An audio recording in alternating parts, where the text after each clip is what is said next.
Bismillahirrahmanirrahim. Iyaka na'budu wa iyaka nasta'in. Secretary General OIC Hussain Brahim Taha, Foreign Minister, Kingdom of Saudi Arabia, Prince Faisal bin Farhan Al Saud, Honorable Foreign Minister of China, Wang Yi, Royal Highnesses, Honorable Foreign Ministers, Excellencies, ladies and gentlemen. First of all, let me welcome you with great joy and happiness on this 48th Foreign Ministers OIC meeting. And it's being held in Islamabad at a time when we are celebrating our 75th anniversary of our independence. So I want to warmly welcome you. I hope you have a great stay here. And from the people of Pakistan, they are overjoyed that all of you are here and on this special occasion. Today I want to especially congratulate our OIC members because of a landmark resolution passed in the United Nations declaring 15th March as a day to combat Islamophobia.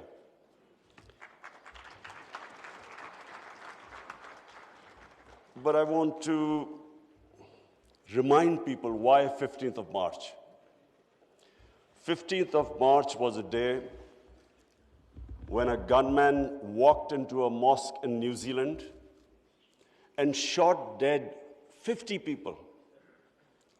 Why did he shoot them?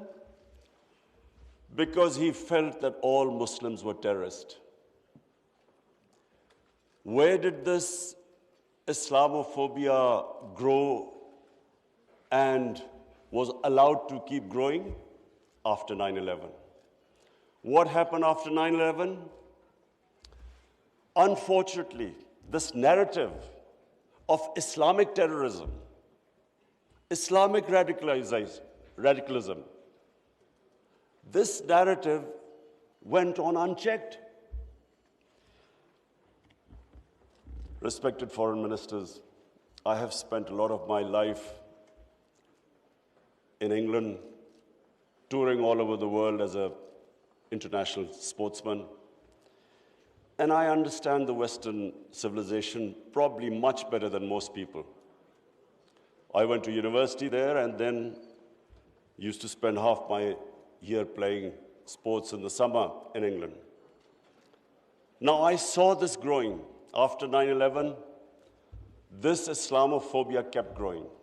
And the reason was, I'm sorry to say, that we, the Muslim countries, did not do anything to check this wrong narrative. How can any religion have anything to do with terrorism? How was Islam equated with terrorism? And once that happens, how is the man in the street in Western countries, how is he supposed to differentiate between a moderate Muslim and a radical Muslim? How can he differentiate? Hence, this man walks into a mosque and shoots everyone he could. Unfortunately, what should have been done and wasn't, the heads of Muslim countries should have taken a stand on this. But instead, a lot of heads of state kept saying things like, well, we are moderate. The moment you say you're a moderate Muslim, you automatically say that there is some extreme form of Islam. Our head of state at the time, after 9/11, he coined a phrase called enlightened moderation. I understand English better than most. I still don't know what it means. Enlightened moderation was a term to appease those who were relating terrorism to Islam. And unfortunately, as a result, there was this perception that there are different types of Islam. There's some radical Islam, there's some moderate, there's some liberal Islam. There is only one Islam, Islam of our Prophet Muhammad sallallahu alaihi wasallam. There is no other Islam. In human communities, in every human community, you have your moderates, you have your liberals, you have your conservatives, you have your fanatics. Every human community has that. The man who walked into the mosque in New Zealand clearly was not a normal person. So, but why no other human community was branded with their religion? 1.5 billion people branded by these terms. And there always should be self-criticism, because that's how you improve. Unless you analyze your mistakes, you can't improve yourself. So that was the biggest mistake we made. We did not challenge this narrative. And guess who suffered? Muslims living in Western countries. They kept suffering, because any incident would happen, any terrorist incident by a Muslim immediately meant that every Muslim became branded. When 9/11 happened, I still remember, people were petrified in Pakistan that I hope there was no Pakistani involved. How could how could whole community be responsible for some fanatical deed by some extremists? So therefore, this was it was one of the worst periods for Muslims living in non-Muslim countries. And then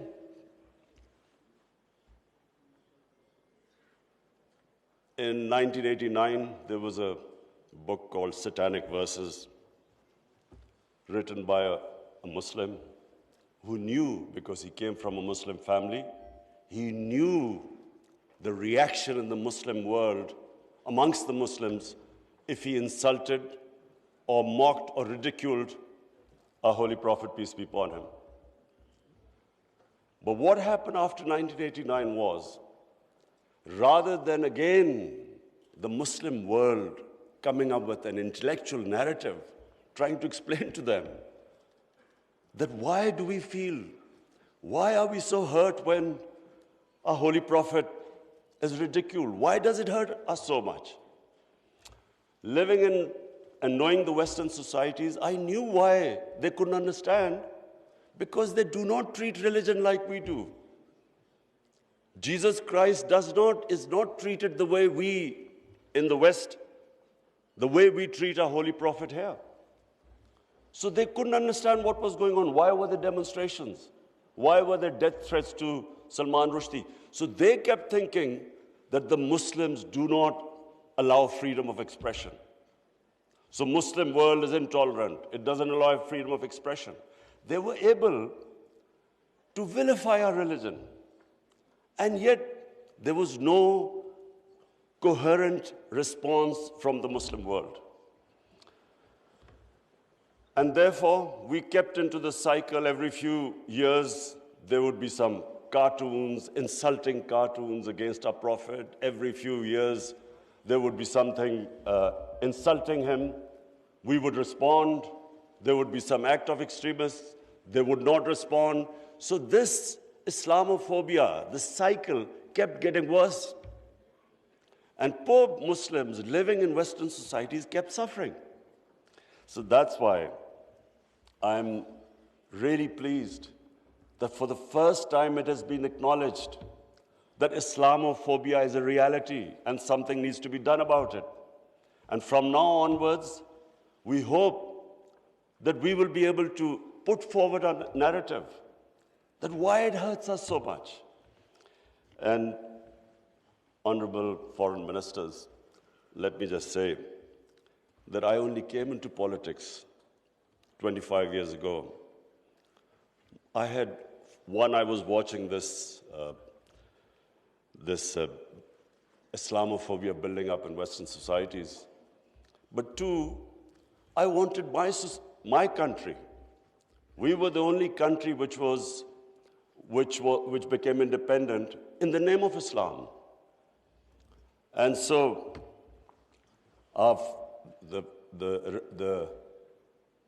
the objective resolution of our founding fathers was to make an Islamic welfare state based on the state of Medina. So I came into politics 25 years ago because that was my goal. And just in this August gathering, let me just say, in the history of mankind, there was never a more just and humane state. Unfortunately, our children don't know about it. Even we in Muslim countries don't know that the modern state our Prophet created. Forget about Western countries or non-Muslims.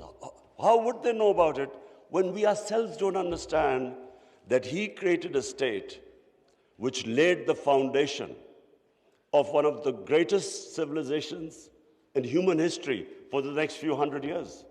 And that foundation was laid in the state of Medina. So what was that foundation? This is again what most people don't understand. And I'm glad that Foreign Minister Wang Yi is here, because I want people to understand what was it that caused this great revolution, one of the greatest revolutions of all times. The state of Medina was one of the greatest revolutions. What was it? Number one, our Prophet was given the title in our holy book, the Quran, as Rahmatul lil Alameen, mercy for mankind, not mercy for Muslims. He came as a mercy for mankind. He came to unite mankind, not divide mankind.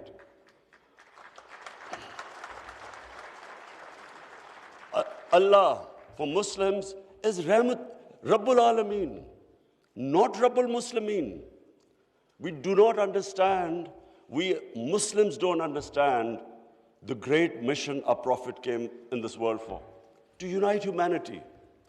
The Charter of Medina was signed with Jews, with Christians, with Sabians, and with pagans. All became part of a human community. We don't even realize that in 10 years which the Prophet came to Medina and then he left this world, people think that it was, through conquests and through the sword. Hardly anyone knows that in these 10 years, there were only about 1,200 people who were killed in battles. In these 10 years, 1,200 people died and Islam spread all over Arabia. So it was a revolution of ideas. He created a new system. So the state of Medina, he created the best rule of law. The basis of a civilized society is rule of law. His saying that even if my daughter commits a crime, she will be punished. No one is above law. His saying that many nations before you have been destroyed, where the powerful crooks were exempted, were given immunity, and poor crooks were put into jail. If you look at the world right now, Excellencies, I can tell you, just look at all the poor countries. Look at the countries which have poverty. There will be one thing in common. They cannot catch the white-collar criminals. They only end up putting petty criminals in jail. This is the biggest problem which our Prophet, peace be upon him, predicted almost 1,500 years ago. The developing world is poor, not because they lack resources, because they cannot put the powerful criminals in jail. There's a fact-type panel report by Secretary General of the United Nations. According to this report, and this will shock all of you, that every year, $1.6 trillion leave the poor countries and end up in tax havens and in the developed world. $1.6 trillion according to the fact-type panel report of the UN Secretary General. Just imagine what is going on. Poor countries are being robbed simply because we cannot put the powerful criminals in jail. We cannot bring them under the rule of law. This is what our Prophet predicted. And this was the state of Medina where he set up this system of rule of law, no one above. And two of the first four Khalifas, two of the first four heads of state of Medina ended up in court of law. And one of the most revered and respected figures of Islam, who was the fourth Khalifa, he loses a case against a Jewish citizen because the judge refused to accept the testimony of his son. This was the justice system there, which laid the foundation of this great civilization. So what does it show? Number one,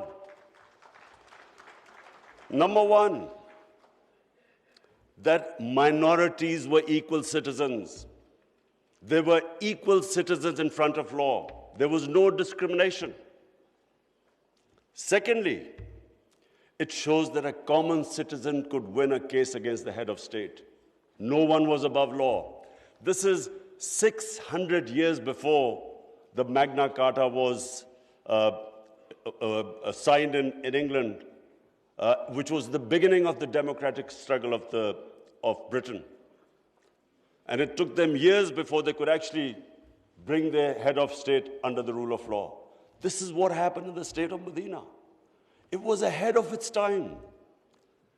And then it was the first welfare state in the history of mankind. Compassion, humanity. It was a state which took care of its weak, its orphans, its widows, its poor people. It was the first time pensions were introduced in the state of Medina. They took care of the old people. A compassionate state. A state where they wanted to please the Almighty. How do you please the Almighty Allah? By looking after His human beings, especially the weak. This is what happened in the state of Medina. And today, I feel sad whenever I go to Scandinavia. I see what a welfare state should be in all over the Muslim world. Look at humanity there. Look at the way they look after the weak. In fact, sometimes I'm sad because they look after the animals better than some of us look after our human beings. And remember, He's Rahmatul Alameen, so whoever listened to His message, whichever human community will prosper. It doesn't matter because for all humanity, He brought the message of mercy. If you look at Switzerland, in the rule of law index, Switzerland is 99%. 99%. So with hardly any resources, it is one of the most prosperous countries in the world. So as I said, anyone who goes by the model of Medina will prosper. And then, quest for knowledge. Foreign Minister Wang Yi, you'd be surprised, one of our prophets saying, he said, even if you have to go to China to learn and quest for knowledge, you must go there. Now, first, China at that time was center of knowledge, but it meant even risking your life. Going from, at that time, Arabia to China meant you might not come back. So that was the quest of knowledge. You have to seek knowledge from cradle to grave. He sparked off this great knowledge revolution. For hundreds of years, the top scientists were Muslims because they thought quest for knowledge was a sacred duty. Look at the situation in the Muslim world today. How much do we have a quest for knowledge? And then we get so much, wherever you go, Muslims are, that we imprison our women have no rights. And sometimes, it almost seemed that the US invaded Afghanistan to liberate their women. There was no other reason except to liberate the women. Somehow our women are in prison. Let me just tell you that it was a revolutionary move by our Prophet that women were given inheritance rights. They were empowered. In Europe, even 100 years ago, the women barely got their inheritance rights. 1,500 years ago, women were given their rights. And no one seems to know this. And sadly, cultural issues are equated to our religion. We cannot explain, sometimes Western people say, they confuse culture with religion. I'm sad to say in Pakistan, we discovered 70% of our women do not get inheritance rights. So we have especially had to pass law to enforce that women must get their inheritance rights. This is 1,500 years later. And no one knows this. Honorable foreign ministers, nowhere in human history has this happened. That slaves became kings. The Mamluks were slaves who became kings in Egypt. In India, there was slave dynasty that became kings. Why? Because the Prophet said, treat your slaves as family members. Best to free them, if not, treat them as equal family members. So he was the greatest human being that ever stepped foot. There'll never be a human being like them. Anyone close to the Prophet became leaders. If you read the book, The Arab Conquest, everyone became a leader, whoever was near the Prophet. And our generations don't understand that, and neither have we been able to explain to anyone else. Let's not confuse Muslim imperialism with the 10 years of Prophet in Medina. Let's not confuse that, because that was not what the Prophet preached, where the Muslims went all over the world conquering. It is not what the Prophet's, the whole revolution was of ideas.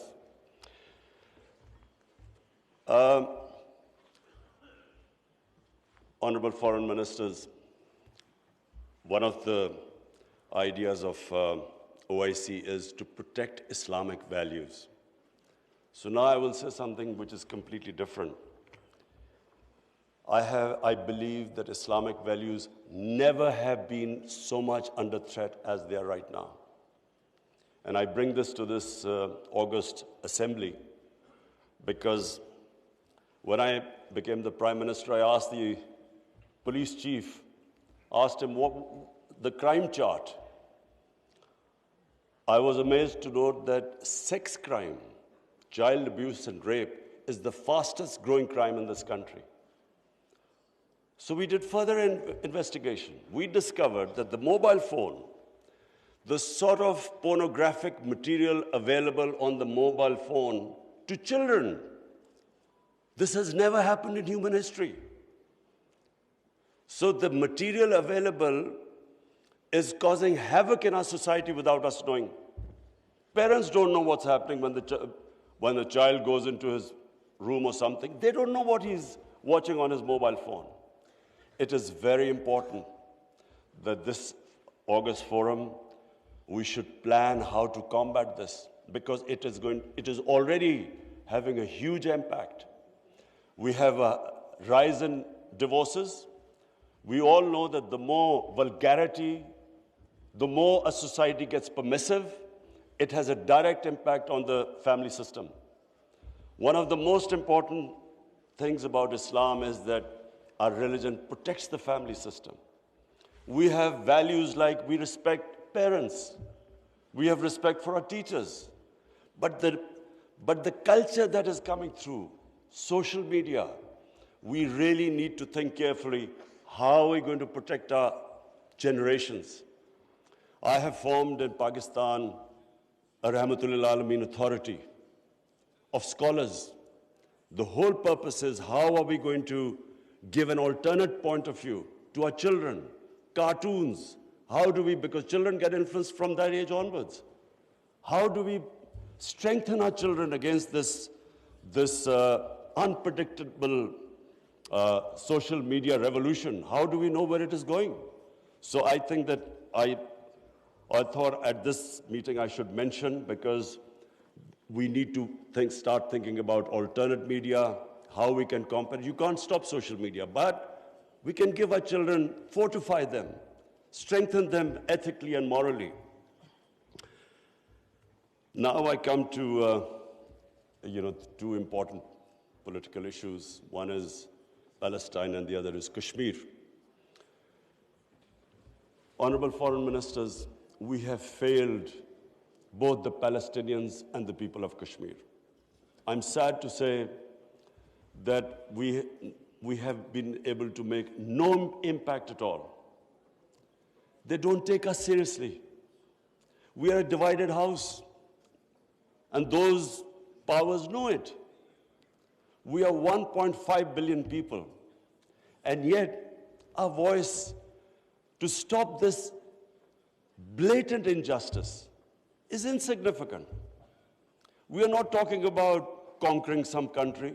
We are simply talking about the human rights of the people of Kashmir and Palestine, the international law, which is on their side, United Nations Security Council resolutions that back their right. In Kashmir, the international community promised them the right to decide their own destiny through a plebiscite. That right was never given to them. In fact, the special status of Kashmir was taken away illegally by India on 5th August 2019. Nothing happened because they feel no pressure. They feel we can make a resolution and then, back to our usual business. I'm not talking about altering our foreign policies. All of us countries have our different foreign policies. But on core issues, I'm asking the OIC that unless we have a united front, we will keep these abuses will happen. Like in Palestine, it's daylight robbery going on in Palestine. The only hope I have is now, because of social media, first time in Western countries, there's awareness of what's going on to the poor Palestinians.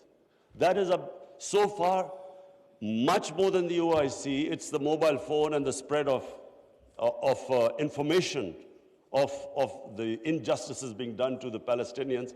That is the best, at the moment, the best way to protect them, not us. In Kashmir, it's a war crime, according to the 4th Geneva Convention, to change the demography of an occupied land. India is changing the demography of Kashmir by making the Muslims from a majority to a minority, by bringing in settlers from outside. This is a war crime. Yet no one has pushed about it. Neither India has pushed nor Israel, because they think we are ineffective. So, honorable foreign ministers, let me just say that the way the world is headed, I'm afraid it's headed the wrong way. There's a Cold War almost started. There is a chance of world being divided into blocks. We 1.5 billion people, unless we are united, unless we take a united stand, we'll be nowhere. As what I'm scared to say where the future is headed right now. Before I come to Ukraine, I just want to talk about Afghanistan. It is extremely important that we stabilize Afghanistan. After 40 years, and no nation has suffered as the people of Afghanistan. 40 years of conflict. Finally, there is no conflict going on. The only danger now to Afghanistan is that through the sanctions and non-recognition, they might end up having a humanitarian crisis. Already the people are falling below the poverty line. Already there's a brain drain going on. So it's extremely important that we help the people of Afghanistan. And I say this because a stable Afghanistan is the only way, I repeat, it's the only way we are going to be able to stop international terrorism from Afghan soil. No other country is going to be able to do it. Let's not be delusional that some other country will come in and sort of through drones or something fight terrorism. It's not going to happen. The only hope is a stable Afghanistan government that can take care of international terrorism. I want to add a word of caution. Anyone who knows the Afghan character should be cautioned that please do not push the people of Afghanistan to do things where they feel that their sovereignty is being threatened. They are very proud, independent-minded people. They have always fought for their sovereignty for hundreds of years. They do not like the idea that someone is dictating to them. So I would caution that let's help them, let's encourage them, let's get them involved in the international community. And I believe that the people of Afghanistan are strong enough to evolve and go in the right direction. But please let's remember that the Afghan character does not like outside interference. And finally, I come to Ukraine. I'm, like I think everyone here and the rest of the world, we're all worried about what's going on there. May I suggest that the OIC, during its discussions, the foreign ministers, we should think about how we, represent 1.5 billion people, how we can mediate, how we can bring about a ceasefire, how we can try and put an end to the conflict.